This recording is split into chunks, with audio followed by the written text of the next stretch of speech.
Hey everyone, today I'm going to show you how to raise your hand in a Zoom meeting on your mobile device. Without any further ado, let's get started. First, open your Zoom app on your mobile device and log in with your credentials.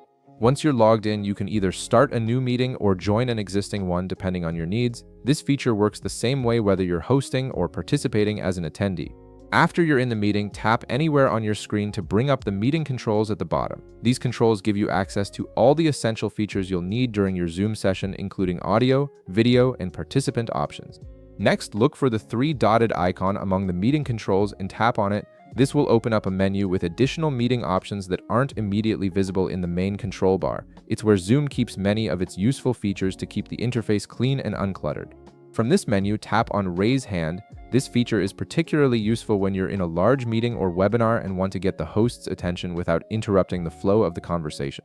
It's a polite way to signal that you have a question, comment, or would like to contribute to the discussion. Once you tap Raise Hand, a hand icon will appear next to your name in the participants list. This visual indicator lets the host and other participants know that you want to speak. The host can then acknowledge you and give you permission to unmute and share your thoughts when the time is right.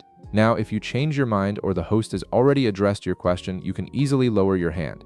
Simply tap Lower Hand at the bottom of your screen and the hand icon will disappear from next to your name. This keeps the participants list clean and ensures the host knows which participants still need attention, and that's all there is to it. You've now learned how to effectively use the Raise Hand feature in Zoom meetings on mobile, making your virtual meetings more organized and professional. If this video helped you out, be sure to leave a like, subscribe, and I'll see you in the next one.